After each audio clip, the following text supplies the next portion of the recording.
He's an assistant professor of urban planning, and he's working with the Faculty of Architecture and Built Environment in TU Delft.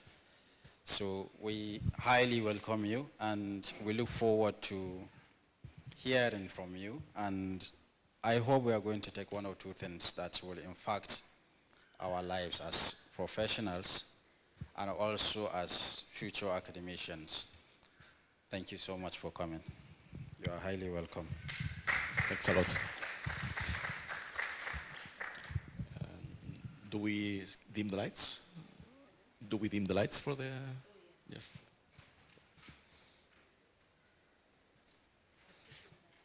Okay, yeah.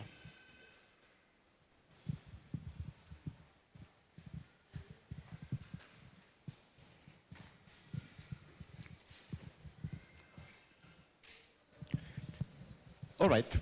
Well, thanks for being here, and I will start first with a confession that when I first got to know about the pattern language some years ago, I didn't know too much about it, and I have to say I was a bit skeptical about it because I, some way, confused it with the idea of a toolbox. So as a series of solutions that you can basically take and use in a project, and in a way it was simplifying design. But then I began working in a project, which I will explain later, and that became a revelation about the strength of the pattern language if we look at it differently. So I will talk about three things. The first is that project, which is called Cities of Making, which was the one that introduced myself to the pattern language, and also a project in which we developed what I consider is an innovative way of using pattern language as well. Which, then the second part is about what were the innovations of that project. Is about pattern language as a way to integrate knowledge and evidence from different disciplines, and then pattern language as a way to engage with stakeholders, with other actors in a design process. So, this project Cities of Making deal with the question of urban integration of manufacturing. I'm talking, of course, of the European context in which industry, manufacturing, has been moved out of cities. So all of manufacturing in Europe mostly happen in peripheries or even in other countries. And so we lost a lot of jobs, a lot of skills, and of course, it becomes very difficult in the context of, you know, sustainability transitions and the idea of having smaller cycles and a smaller time between production and consumption. One needs to think about how do we manufacture things closer to home. So that was the starting point of this project. And it was a collaboration between many different institutions, including universities, research think tanks, companies, and it was for the site of TU Delft. The team was formed by Professor Han Meyer, Birgit Hausleiner, a colleague of mine, and myself.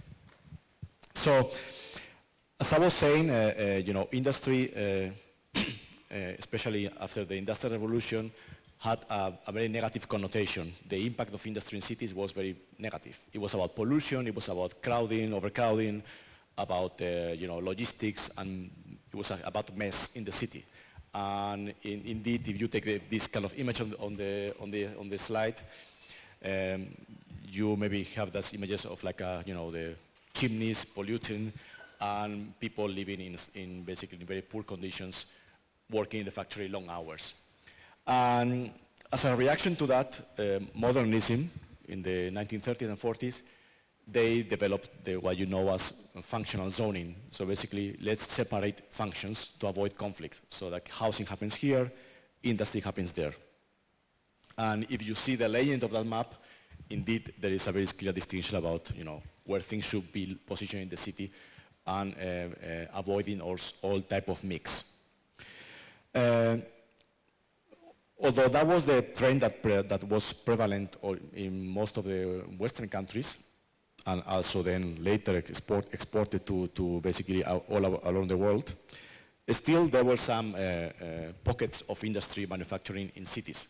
In this case, it's an image of Rotterdam in the 1970s, in which within the urban landscape, one still could see a workshop with people working, making furniture or repairing cars. But the next stage on urban transformation was what we call urban renewal, in which housing was deemed, let's say, not appropriate anymore.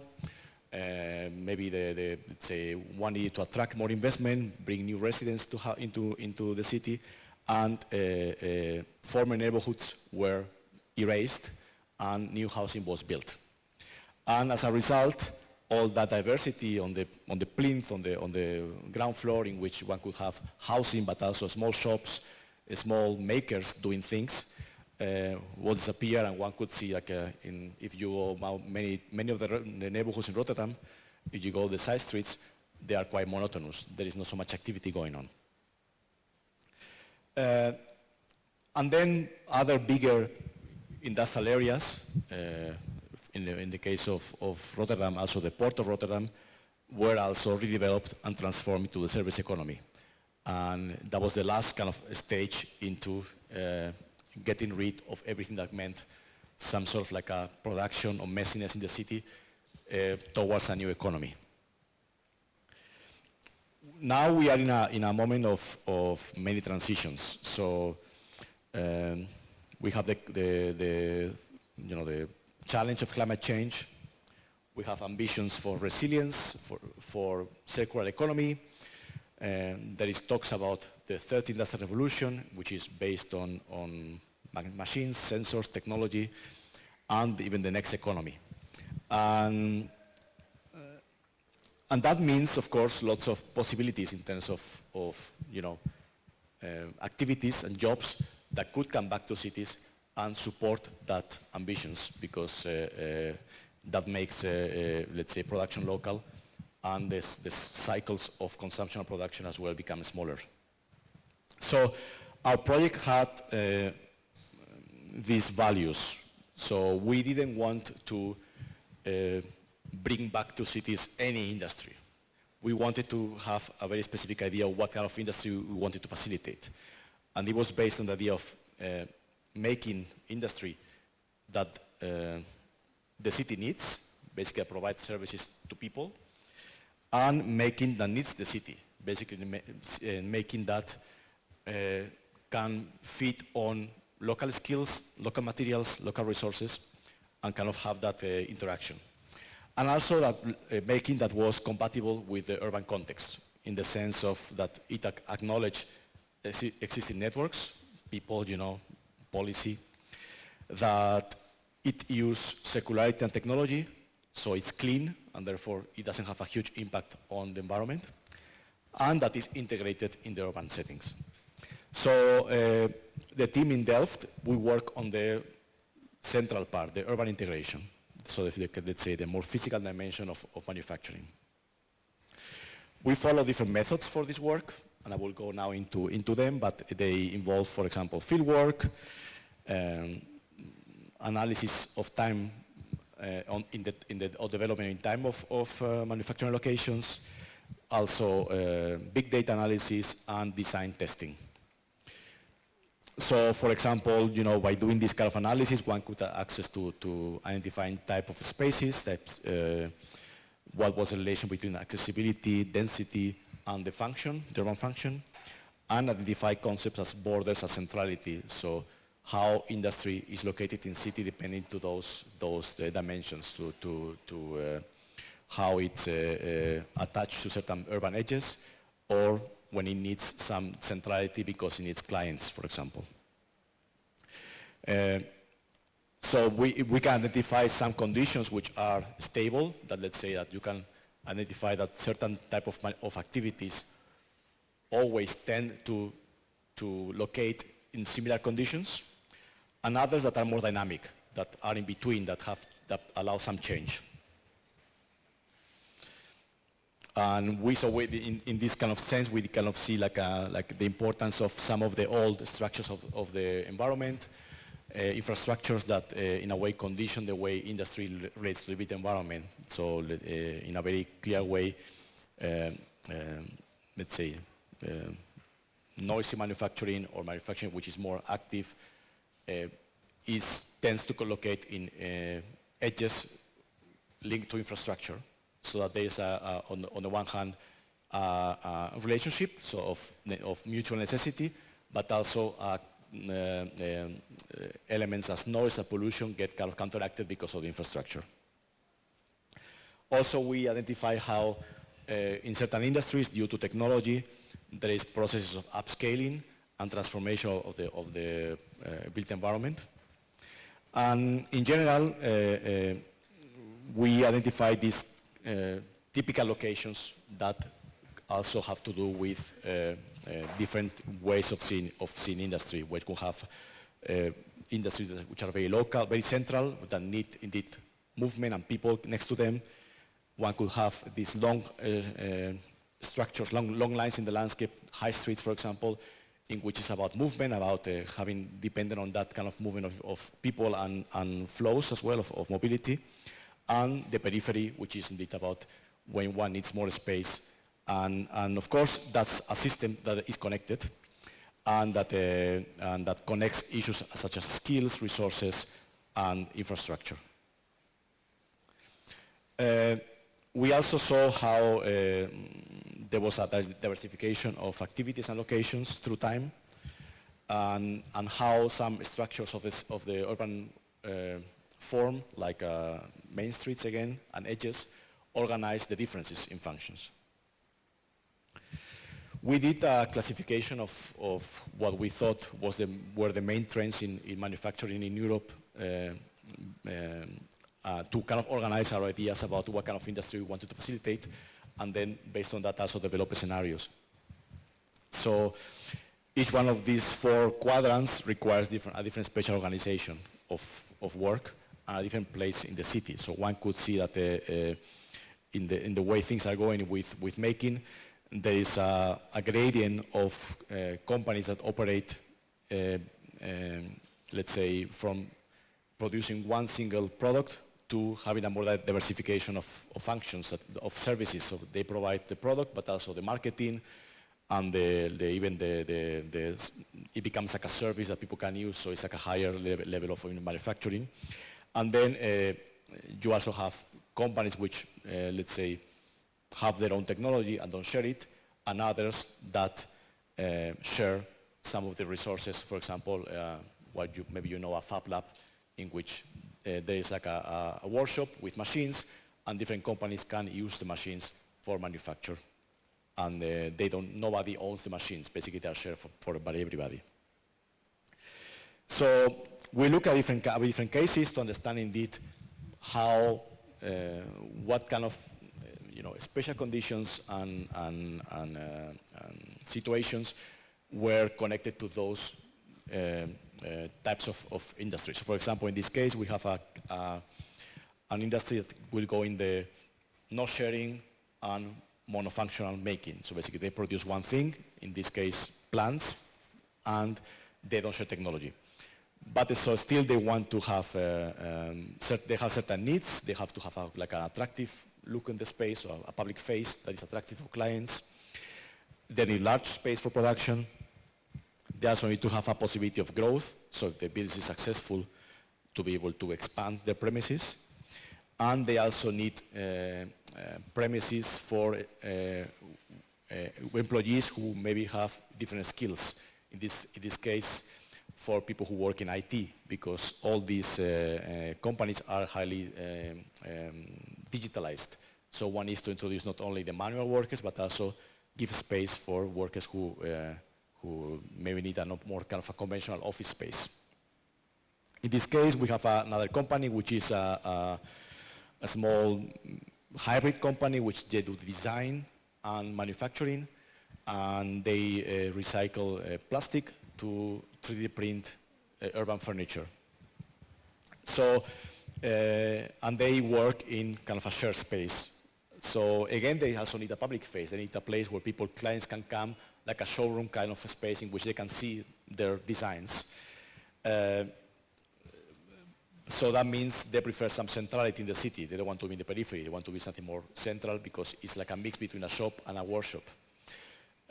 So that creates some challenges in the sense of like cities allowing to have that mix of, you know, a shop that also produces objects. They also prefer some sort of creative workplace. So in this case, they work in this shared co-working space, which provides them with shared services. So let's say they have, of course, shared internet, shared infrastructure, shared canteen, and also the possibility of them providing a new technology, the 3D printer, which others can also use in time. Another case is this workshop that is meant to recycle wood in order to repurpose it into furniture. And here the difference, the hybridity of the business is that one can go to learn how to build a furniture, how to make it yourself. And so it's a mix between education and manufacturing. So it's a business that has a very, let's say, low profit. So it needs to have a space which is big but affordable. It has to be messy because it's about getting also flows of wood and materials.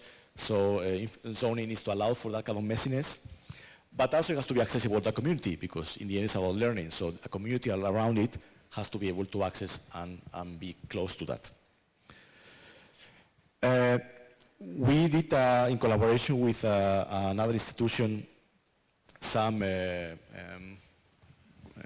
research on the current needs of makers as well. And that was something that we also took for our research in terms of to understand what are the conditions that manufacturing needs and that they actually use, not just based on our imagination, but based on evidence. I will not go into them because in a way this is not relevant to the argument I want to make, but it was very illuminating to see indeed that there are challenges that are very important that can have very much to do with urban planning in the sense that business needs space, but the space in cities is expensive, and also it's very difficult for a company to get long-term security in a space, meaning that if they don't have security, it's harder for them to make investments and therefore grow. So the question of how do we give security to businesses to locate in certain locations is very important. We then took some of these findings from the special analysis, but also from the, let's say, more interview and analysis to do some design scenarios of how could these transitions between living and working could look like. And that has to do as well with current legislation about, safety considerations concerning proximity of industry with housing, depending on the activity you make. So some industries cannot be at all mixed with housing because they are dangerous. There can be explosions, for example, but others could get closer to them. No? So that was a way to develop this gradient of activities. And we, let's say, we noticed that there was three main points that were important. One is that the context matters, so spatial context matters, so that one can take advantage of certain place conditions to, let's say, to organize better the mix. Again, here talking about infrastructure, about physical edges in the city. That things are interscalar, that there are different connections between scales and between kind of larger structures in the city, and that also the local scale matters a lot. In this case, we know that we have dikes to contain the water, to keep us dry against the water. So this height difference could be used, for example, to create a way to organize a mixed use, because you could push manufacturing towards the dike and then build on top housing, for example, and then you have two levels of mobility or logistics that could indeed allow for that coexistence between functions. So we ended up with this diagram that talks about this interscalarity and multidimensional aspect of manufacturing. And in a certain condition of complex transformation of urban areas, with the challenge of how do we combine activities and what is the right scale to achieve this idea of good neighbors between manufacturing and housing. And all in all, what it resulted is that we needed some sort of to develop not so much one solution, but an instrument to guide stakeholders in answering these questions in a more flexible manner. We in Delft had knowledge on one dimension, the dimension of space. But of course the project was a collaboration with other two institutions, scientific institutions working on different topics. So the diagram was much more complicated. And then it became a very challenge on how do we speak the same language between somebody working in industrial ecology and somebody working in geography with a designer. Each one of these three people understands the space in a different way. But then there were, of course, interactions between. We noticed these interactions. So then we got into the question of, maybe we can consider the pattern language as a way to connect and find synergies between all this knowledge from different disciplines. So here I will say some things that probably you know, because I'm guessing that also Priscilla have talked to you about it. What is the pattern language? Comes from this book of Christopher Alexander. And in a nutshell, a pattern is a regularity based on qualitative observations. What are those regularities and how do we identify them? It's about human behavior, it's about observations in fieldwork, and about being always contextualized in a local scale. And these patterns are not individual agents, they are from a language. So patterns always relate to other patterns. And one example, for example, about this idea of regularity and let's say, context-based condition is this one in which you have, I don't know, you have in your mind New York, Manhattan, with this grid that is north-south grid. So it's very clear which side of the street is the sunny side and which side of the street is the dark side. It's always, let's say, one side will be always in the shade, one will be always sunny. So street vendors always put themselves on the sunny side.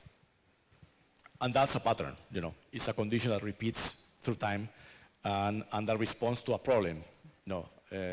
A street vendor wants to be attractive to clients. In a cold day, it's better to be attractive when you have a sunny situation in which you can eat outside, eat your hot dog outside. And also for themselves to be more comfortable, it's better to be in a sunny condition because you're going to be a long time on the street. But it's contextual. In a different context, like Venice, for example, in Italy is much hotter. So there, people prefer to keep the wine and the drinks on the shade because then it's more comfortable. So the urban pattern language tells us the meaning of urban patterns and how they should be combined to form a successful urban area.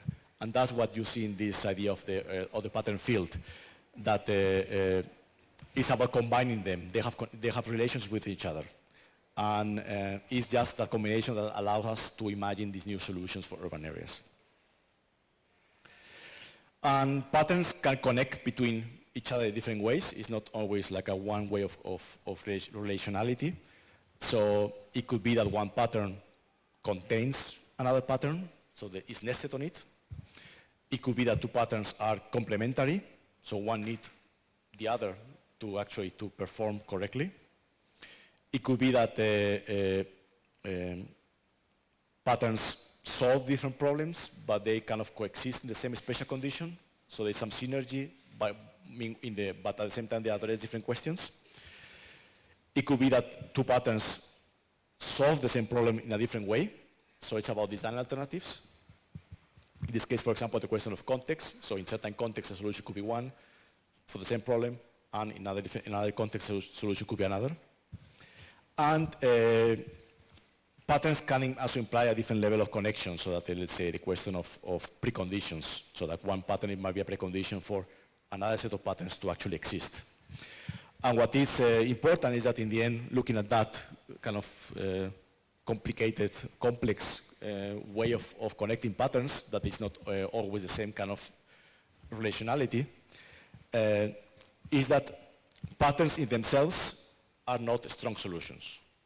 What is the strength of it is the network of solutions. So we did in our case, in our process of designing the let's say, processing our evidence in the decision-making project, we did our own pattern language. So basically, as a group in a co-creative mode, we started to put on table, annotate our conclusions following the pattern kind of model. And of course, at the beginning, we had maybe more than 100 patterns, 130 patterns, because they were made very much discipline-based, and maybe unidimensional. But the discussion was about how do we indeed find these ways of integrating the disciplines, bringing patterns together, and that kind of creates some innovation as well. Something that was also important is that in this pattern language is that some patterns were based on the, let's say, the identification or the putting forward solutions which have proved to be successful as well, or that are existing, But others are about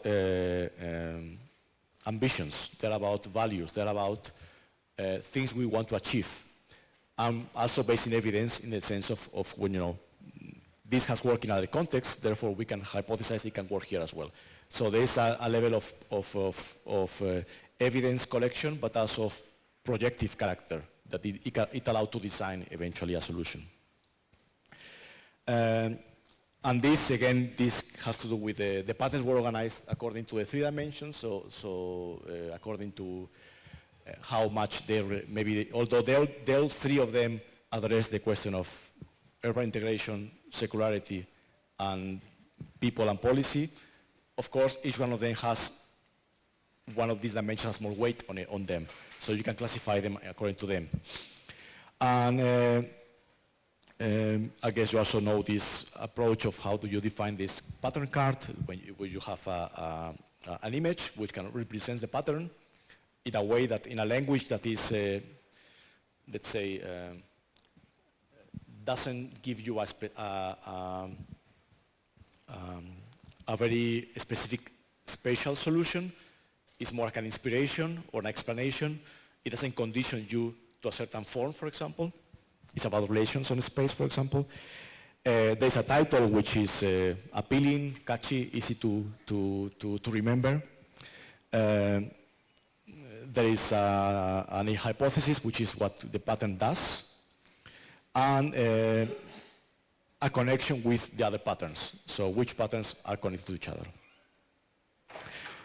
The patterns, the cards, were accompanied by a book, which I have here, I will show it to you later, which had a bigger explanation of each pattern, the pattern book. And there you have different elements which are important also to explain or to use a pattern. You have a context, which is the condition under which the problem that you are dealing with to emerge. You have the problem, a specific problem, so let's say what is the situation that you want to resolve. You have forces, which is conditions that could undermine your intentions or that could actually help you to achieve them. So let's say certain building regulations could be a limitation to implement certain pattern. And that's something that you can include in that kind of forces to be aware of the difficulties you will find when implementing some of these choices. And then you have solutions which are indeed based on evidence. You find other references of cases in which some of these solutions of this pattern affords can be seen and can be used for inspiration, and also connects to other patterns as well. So let's say the solutions that you are talking about also are multidimensional and let's say multi-pattern. They kind of address different patterns. In our case, we had indeed patterns organized as well according to the building, to the urban integration, and they were organized by scale, for the scale of the building, the block, the neighborhood, city, and some of them were multi-scalar, so they were kind of across scales. And also they were organized according to these three conditions of, for example, the question of sharing space, sharing resources, the question of transitions, how do you make transitions between functions, and the question of taking advantage of take place conditions. And indeed, this pattern, which you can see here, which is about what you can see very well, but it's about a courtyard for logistics, and in itself doesn't tell too much. But then you start seeing the connections. It's about indeed, okay, organizing functions around a courtyard, inside the courtyard, leaving the outside of the street for other functions, so therefore creating a bit of a transition between street and manufacturing. Also the idea of transition spaces. This about the idea of centralized place for storage, so that in the end you can create this courtyard in which many companies are around it, as a place where people can store or, in the meantime, use space for common storage, and which supports question of circularity, supports questions of leaving up space for other functions. So this kind of pattern language allows to kind of understand the implications and the possibilities of implementing one solution in the built environment. What also is, let's say, important is that these patterns, some of them are highly spatial, so they're about the built environment, they're about blocks, buildings, doors, windows, but some of them are more abstract.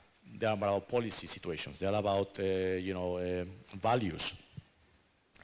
But since they are connected, one can always bring down those abstractions into the specifics of the built environment. So you can also identify locations which may have potential for something to happen. It's about affordances. It's not that you can guarantee something will happen, but you can define that this location may have the possibilities for that to occur.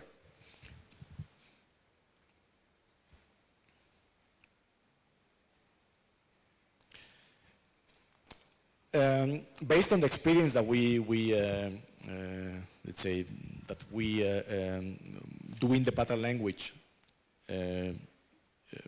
integrating this knowledge between our own team in the project,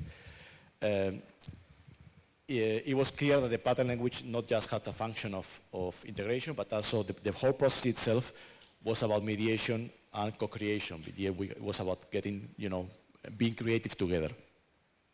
So we developed our own way of doing things, which is also one of the ways is in the cards. So we developed, there's an instruction on how to use it. I will go into that now. And what is important in the question of the use and how do we use the patterns is the question of values. That we should not forget that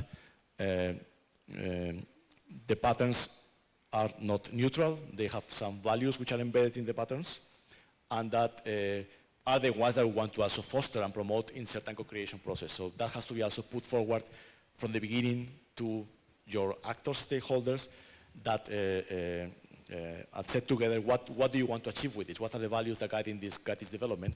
Because that allows to moderate better the conversation in a co-creative mode. Also that these values can be very place specific. So let's say a community may tell you about the preoccupations and therefore some of these values may be present in the patterns. But some of them may come from, let's say, higher grounds or theory, for example, and ambitions which may come from, sustainable development goals, from theory. In this case, I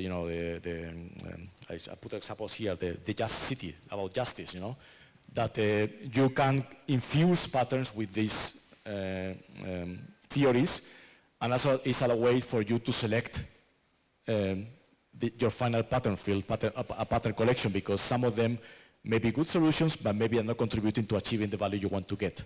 So it's a way also to filter some of the knowledge with one purpose. So you have to find the purpose of your pattern language, not just, it's not everything goes. It has to have a very particular goal, which is about ethics, about morals, and about values. In terms of ways of using the pattern language, it can be very, for the most simple thing is about communication. It's about, let's say, you develop certain solutions and you want people to understand them, and you allow people to give an opinion about them. So they can rate the patterns. They can put, in this case, stickers with green, you think it's important, red, I don't appreciate it. And people can indeed engage more in the process as you simplify information for them. Another way that we use it was about knowledge exchange. So in this case, it was a group of 13 municipalities in the Netherlands. All of them had a concern with urban manufacturing. They want to introduce some kind of industry in their cities, some productive activity.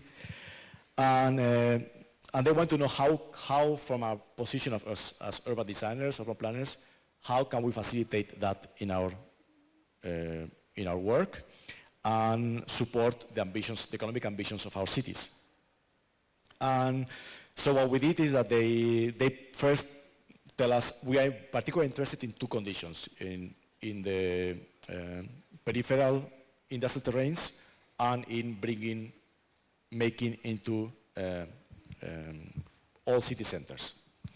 So what we did is that we based on that need that this group of stakeholders put forward, we chose some of the patterns that we developed that related to those two dimensions and presented them to them. And what the assignment that we gave to them was, with the stickers, was like okay, if this is green, we like it and we want to know more about this. If it is yellow, it means we like it and actually we have done it. We have implemented this in our work and it's successful. And if it is red, it means we use it and it didn't work. So it was about to share experiences in a way like, they can, maybe for some cities something worked, for some cities it didn't work. So it was a way to moderate the discussion and also to know cities that maybe didn't have the knowledge about some solution, they can then talk to peers and get more knowledge about their own work. So the pattern language becomes this kind of way of talking and kind of exchanging solutions. Another way of using it was about pure urban design, co-designing. This case was a city in the north of Holland in which they were redeveloping a former rail yard and with the aims of transforming it into a new district which had to do this mix between housing and making. And they have developed a vision document, which of course was pretty abstract. So it was a set of ambitions, a set of ideas, but there was no specific solutions or visions on how that actually lands on the ground. So they wanted us to help them to see how they can translate their vision into design. So we took this document, that you can see, this in green, the vision report, and we read it, and we kind of matched patterns to some of the pillars of their strategy, the vision. And we organized them like that, and then we followed a process of rating, assessing how does this pattern really relates to that value, to that pillar of my strategy, and if it does relate, and I find it important, which locations in my area have the potential or afford the implementation of the pattern. And so basically it was about, in the map, in the plan, to identify where you can do certain things and what kind of actions can you take. And it was basically an interactive workshop in which we were moderating with the patterns, but then designers were actually working on drawing some of the solutions on the spot, and eventually new insights on possible challenges in the real, development process came to the fore, and also new discoveries in maybe ways that things could be organized spatially.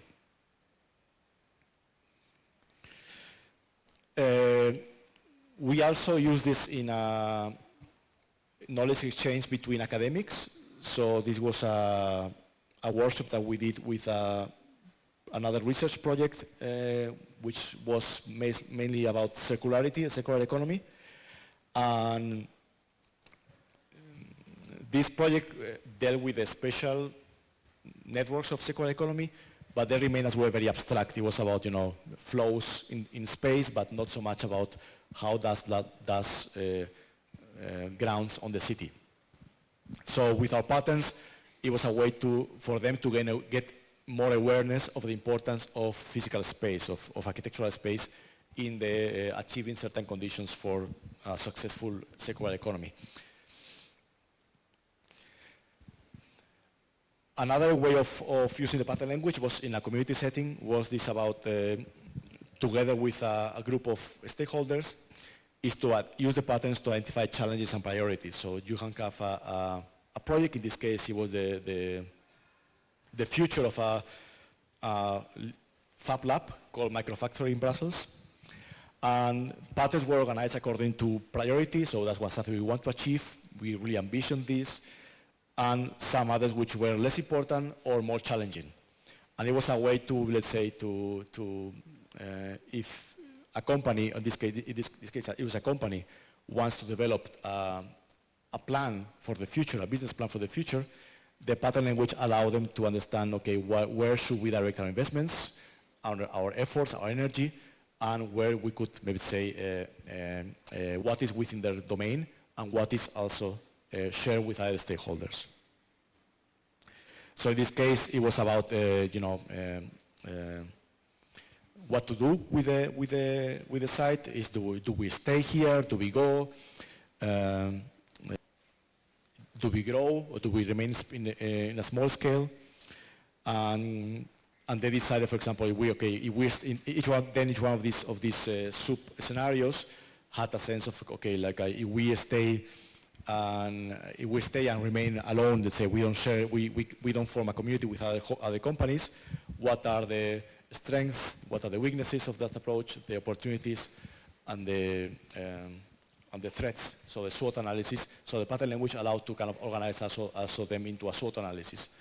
And let's say once you have decided certain plan, business plan or strategy, then you can first what things you need to consider in implementation eventually. Another way of working with this was to use the patterns to develop a brief. So when a project is in its starting point, and there is not so much of a definition of what has to be done, one can define the characteristics of a project, the brief that you can then give to somebody to actually develop and design the development. In this case, it was Brussels again, and a corporation that does urban development, redevelopment in the country, in the city. And they kind of, in the end, decided that these patterns were the ones they wanted to promote in their project. And since some of them are spatial, they can really define the assignment to the architects in a very precise way. We also in Delft have, besides research, we have also used the pattern language in education a lot. So many master theses have been done with pattern language, and each student brings something new to the table in terms of different ways of using it. So I will go now into some of the examples. I didn't include Priscilla because I guess you know her project, but I will show other works that maybe you have seen. In this case, it's about co-designing. So this student, Noah, she worked in a big area, a big region in the Netherlands, which has a big problem with the environmental footprint of agriculture. So agriculture is very polluting in that region, and they want to transition to a new, cleaner way of doing agriculture, more circular, more, let's say, less polluting to the environment. And of course, the challenge is that since the region is very big, there are plenty of stakeholders of different domains, public and private.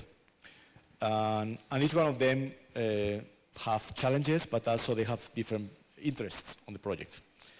And so the project has to do with exploring with opportunities to identify new policies and actions that can be taken in the built environment, negotiating between those interests.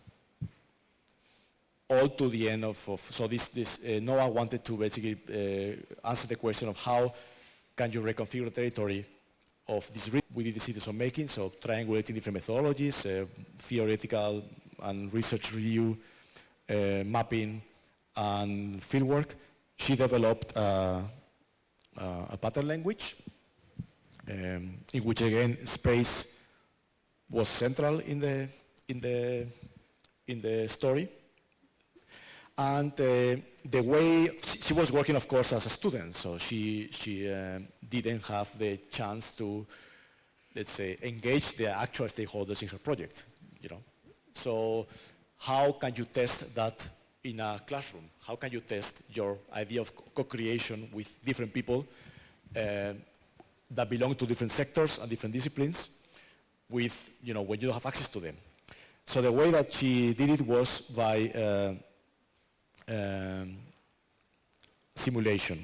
So basically by creating a role game in which she developed different personas, different actors, and stakeholders. And this tech, basically each one, she worked with co-students basically of hers.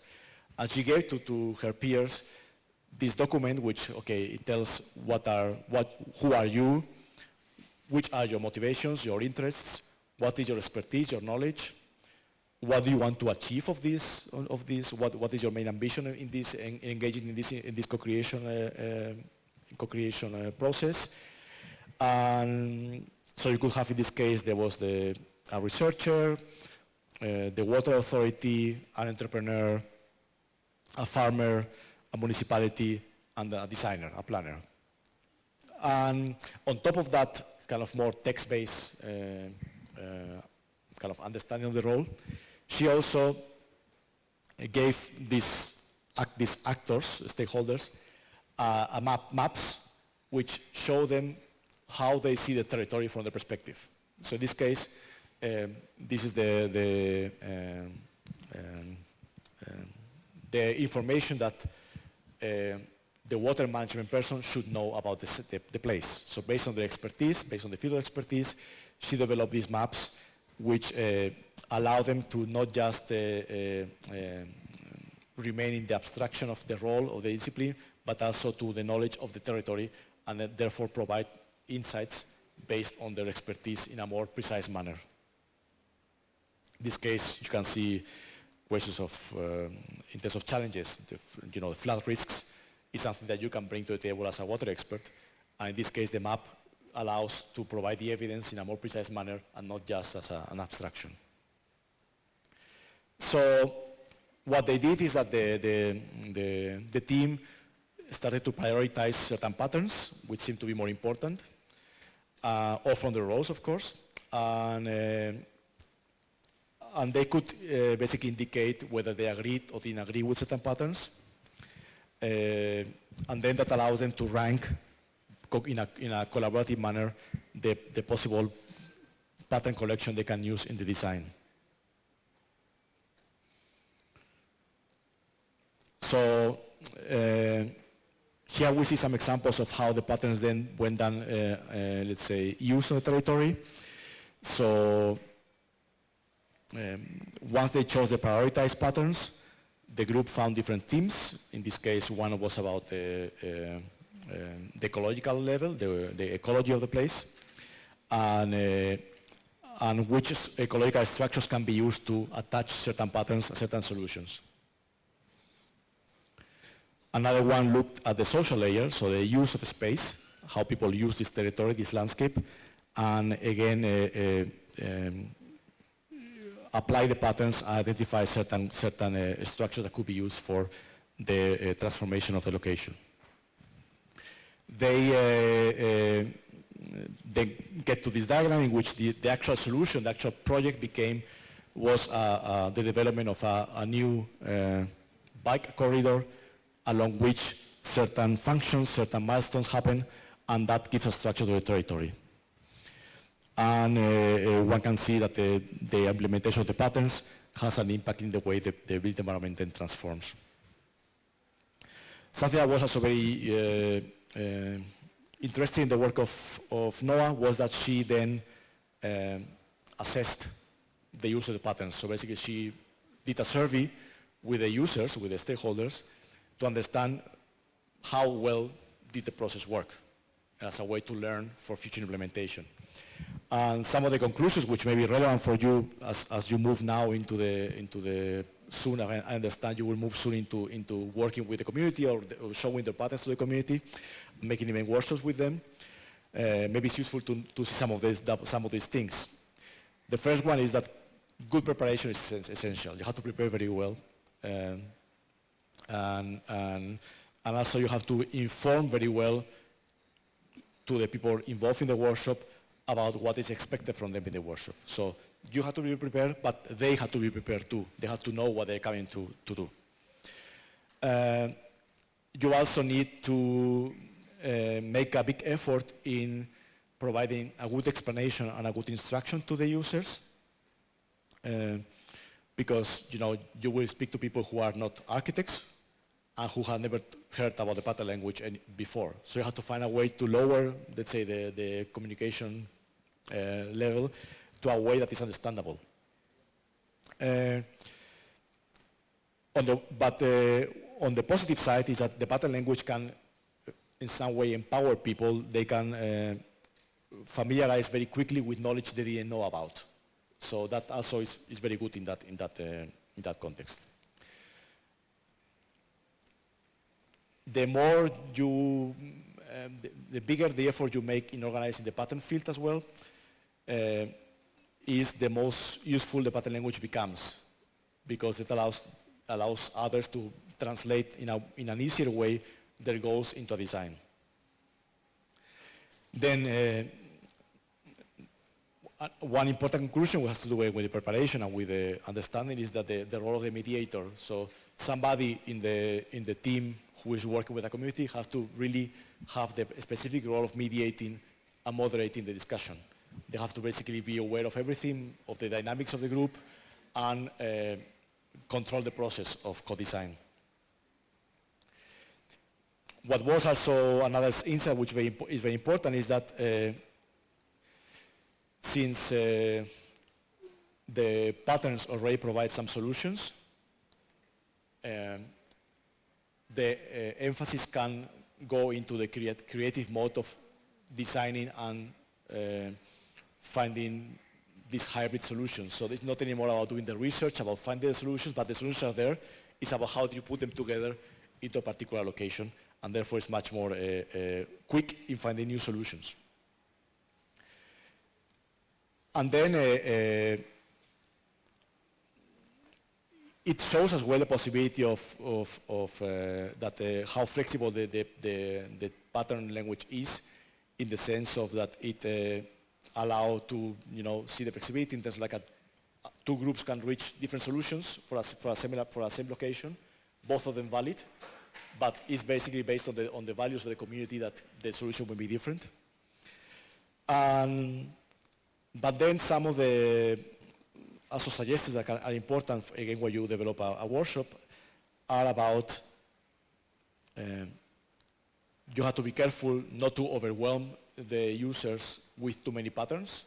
So if you all of a sudden put on the table 50 cards, a regular user, doesn't matter if it's somebody working in a municipality with a practice experience, to somebody living in a community, they will not know where to start. So the idea of prioritizing and making the homework before, knowing which patterns could be the most strategic to use to initiate the conversation and add complexity little by little in the process, is very important. And then I would say that it's about also repetition, that the workshop shouldn't happen just once, that you can also do it several times and have, every time there's a more nuanced conversation, things get more specific, and you can make better use of the pattern language. Finally, I will talk about, so once you get into the pattern language as a way to develop together a vision or a design, is how can you use pattern language as a way to developing a strategy for the implementation of it, which is another story. So in this case, the work by this student, Thomas van Dalhausen, who he wanted to, his question was about how can we improve the mobility of a border region in which, this is the border of Netherlands with Belgium, with Liechtenstein, with Germany, different stakeholders, different nations, and therefore there is a lot of administrative barriers to achieve cross-border mobility. So he used the pattern language to achieve, to guide the strategy making process and to improve this cross-border context. So he first developed a vision, so what he thinks this future could look like in terms of facilitating mobility between and new economic opportunities across the border. And he then built this in a very complex theory of urban transitions and a framework which allow him to understand that certain things must happen at different moments in the process of strategy making and implementation. That some things are elements that activate a process and therefore allow for some other patterns to be activated and be implemented. So that to promote the transition. So, and there were several things that were important in terms of why a pattern language here in this cross-border international context. Is about a difference in language and culture, difference in institutional administrative processes, economic differences as well. So based on that, he did this, he organized the patterns in this way, which you cannot read so well, but there is patterns which are the kind of the setting the ground, preparing the field for action. Some patterns are about I would say firing up the process, or starting it, kick-starting it, and some of them are for stabilizing and to kind of stabilize and make things long-lasting in the territory. He did a similar process as Noah. So he didn't make a workshop with real stakeholders, but he provided another group of peer students with a character, a persona, and showing them what is their role, what is their ambition, what is their idea of the territory. And with that, the goal was not to reach a solution, physical solution, but was based on certain strategy, how do we make it possible? How do we implement it? And they come up with this pattern field, which is more a pattern field of implementation. So basically, they organize, okay, to achieve the final goal, which is the one on the last end, first, we need to implement these two patterns. These are fundamental. And after these patterns are set, then we can actually build on them and achieve our idea of this vision for the territory. So with that, I will conclude. And what I hope that I have conveyed to you is how versatile the pattern language can be, that once you get into the mode of thinking through patterns, it can be used for many different reasons, many purposes, simply for informing others, in a way, it's almost a didactic tool to make people aware of the importance of spatial design and planning tools, to actually achieve people who have no knowledge and no prior experience in design to contribute to the design process, so that in the end, all the, let's say, the years of study in a specific discipline are condensed in a few patterns, and therefore the threshold lowers and people can actually contribute with imagination and creativity to a process. And that if we take it seriously, indeed, and prepare for this, it can be quite impactful and provide very meaningful insights in any process of planning and design. Thank you.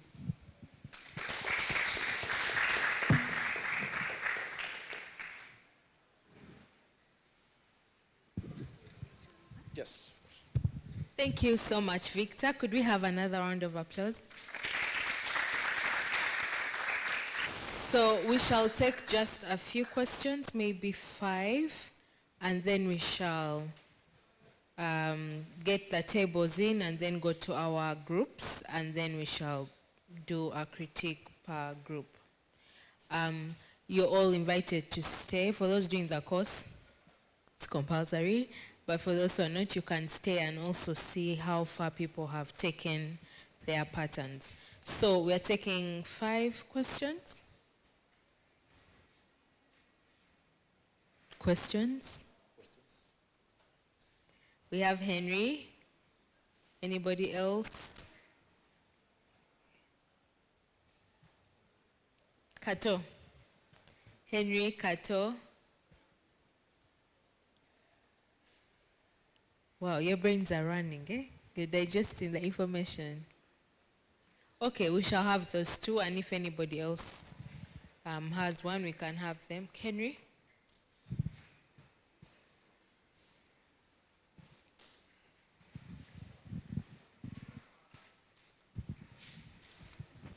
Thank you so much for the presentation.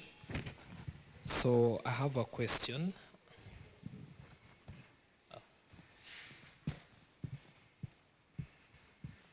Okay, thank you so much for the presentation. So I have a question related to the point whereby the application of the knowledge exchange between the municipalities, the 13 municipalities, because I thought the patterns are to a specific context or to a specific area, and then to get probably maybe some methodology which is created that can be applied, or the exact patterns of a certain of a study, or are they the ones which were applied to the different municipalities? Because in relation to the second last part, whereby there was co-designing, there the 2 areas are working together to create patterns. So I wanted to know on the municipalities, was it a methodology applied to the different municipalities or the patterns created? So we in a way tested the validity of our patterns with them, and it was a way to understand if we were in the right direction. But the way that I find very interesting what you say about the context, indeed, like, you know, patterns are contextual. So you have 13 municipalities, how do you deal with that, no? How can a pattern language be valid for that? So the interesting thing about the discussion was that the municipalities were kind of, each one of them rating the patterns according to priority, to how well if they had worked or didn't work, if they have used them, no? And it happened that for some municipalities, a pattern had worked. And for others, they didn't see the importance of it, or it didn't work in their context. So the pattern became a way to start a conversation and to, let's say, it becomes like a kind of a starter for a conversation, and then they can reflect on why some things work, why it didn't work, or even, you know, convince others that maybe you should look into this because actually for us it works. So why don't you make a bit of more research and maybe, or look at your policy to see how actually you can implement certain things. So it was a way of let's say, of not so much of getting solutions out of that, but more about exchanging knowledge. So the pattern language became that tool of exchanging knowledge.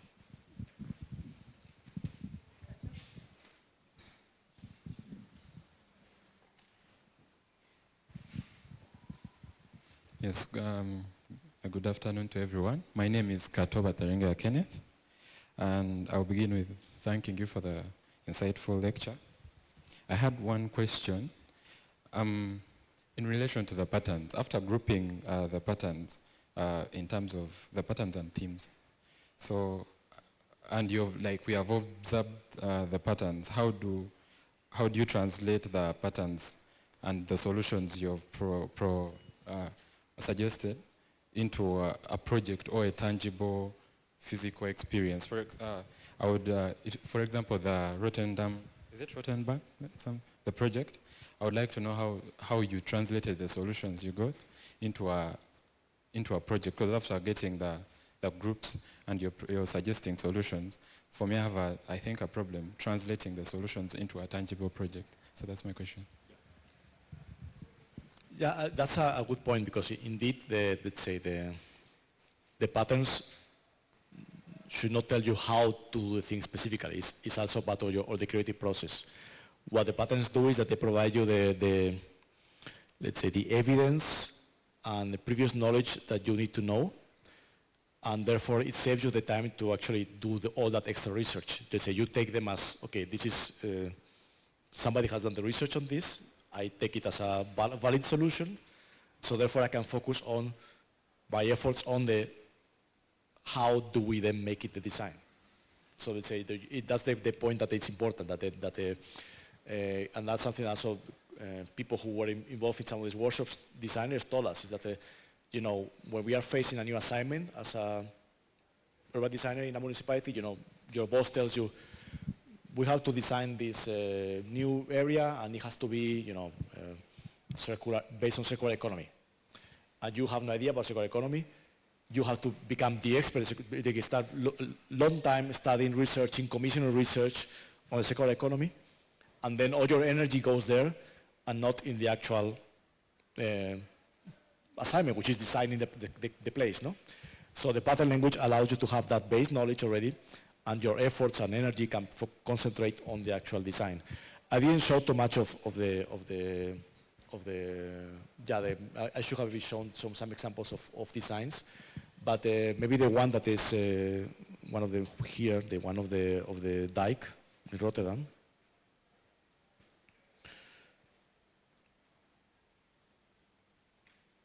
Where is it? This one. It's an interesting application of the pattern language. So there's a question of a pattern was called taking advantage of place conditions. It's very general, you know, very broad. So look at the context, it's important. Other pattern was about making likes infrastructure, or it likes to be close infrastructure. And another one was about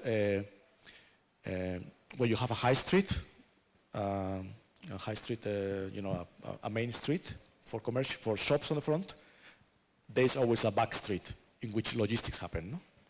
So basically, all these patterns came together in this potential project, which is about, okay, we take advantage of the dike, a difference, which is now creating a division between two parts of the city. So we build on top of it, create basically a connection between both sides. And then the height difference, we use it to put below some of this manufacturing with a side street on which is covered underground. So basically that allows to imagine a new way of organizing space in a three-dimensional manner that maybe you didn't think about because you didn't have this knowledge on the patterns. So that was the kind of an example that could tell about how that you can translate that into design. Okay, no more questions? Or you shall ask in your groups, maybe you're shy, yeah? Okay, we are going to take around 5 minutes. I would like some volunteers. Gentlemen, maybe 10 of you, 2 per table, just to carry in. There are around 5 tables outside. So just carry them in and lay them out here, and then each group get a table and lay out your work. Yes.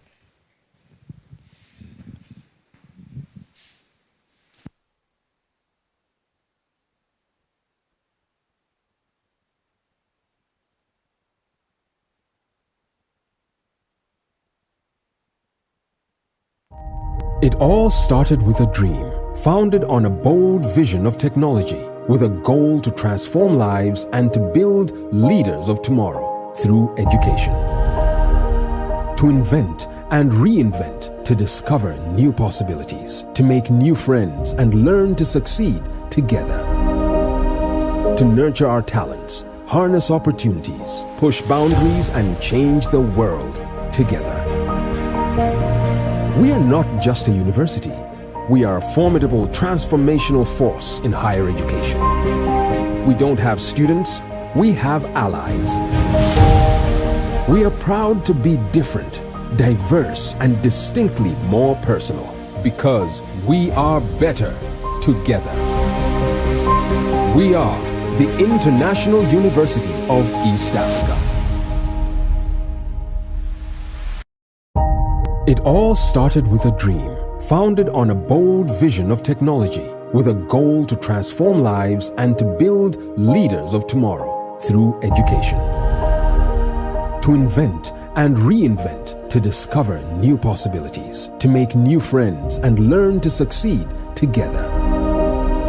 To nurture our talents, harness opportunities, push boundaries and change the world together. We are not just a university. We are a formidable transformational force in higher education. We don't have students, we have allies. We are proud to be different, diverse, and distinctly more personal because we are better together. We are the International University of East Africa. It all started with a dream, founded on a bold vision of technology, with a goal to transform lives and to build leaders of tomorrow through education. To invent and reinvent, to discover new possibilities, to make new friends and learn to succeed together. To nurture our talents, harness opportunities, push boundaries and change the world together. We are not just a university. We are a formidable transformational force in higher education. We don't have students, we have allies. We are proud to be different, diverse, and distinctly more personal because we are better together. We are the International University of East Africa. It all started with a dream, founded on a bold vision of technology, with a goal to transform lives and to build leaders of tomorrow through education. To invent and reinvent, to to discover new possibilities, to make new friends and learn to succeed together. To nurture our talents, harness opportunities, push boundaries and change the world together. We are not just a university. We are a formidable transformational force in higher education. We don't have students, we have allies. We are proud to be different, diverse, and distinctly more personal because we are better together. We are the International University of East Africa. It all started with a dream, founded on a bold vision of technology, with a goal to transform lives and to build leaders of tomorrow through education. To invent and reinvent, to discover new possibilities, to make new friends and learn to succeed together. To nurture our talents, harness opportunities, push boundaries and change the world together. We are not just a university. We are a formidable transformational force in higher education. We don't have students, we have allies. We are proud to be different, diverse, and distinctly more personal because we are better together. We are the International University of East Africa. It all started with a dream, founded on a bold vision of technology, with a goal to transform lives and to build leaders of tomorrow through education. To invent and reinvent, to discover new possibilities, to make new friends and learn to succeed together. To nurture our talents, harness opportunities, push boundaries and change the world together. We are not just a university. We are a formidable transformational force in higher education. We don't have students, we have allies. We are proud to be different, diverse, and distinctly more personal because we are better together. We are the International University of East Africa.